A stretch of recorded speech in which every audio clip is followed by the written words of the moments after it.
ఉద్యోగులు ఉద్యమాలు చేసేటటువంటి కార్యక్రమం స్టార్ట్ అయింది. మొన్న టీచర్లు ఉద్యమం చేశారు విజయవాడలో. ఆహ్, ఏది కొత్త పీఆర్సీ వెయ్యాలని చెప్పేసి. తర్వాతన సచివాలయ ఉద్యోగులు నిరసనకి రెడీ అయితే ఆపేసిన సందర్భం. వాళ్ళనైతే బెదరేసి కంట్రోల్‌లో పెడుతున్నారు. ఇవాల్టి రోజున మళ్ళీ మున్సిపల్ ఉద్యోగుల ఆందోళన పీఆర్సీ గురించి. క్రమంగా గతంలో జగన్ ప్రభుత్వం రాగానే మధ్యంతర భృతి పెంచారు 27%.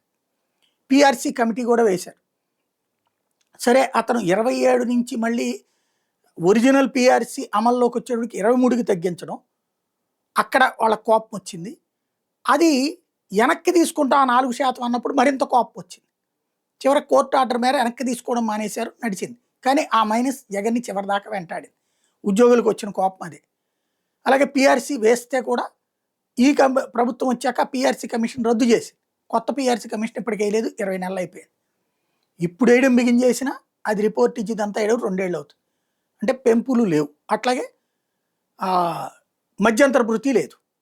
జగన్ రాగానే ఇచ్చాడు మధ్యంతర భృతి, అది లేదు.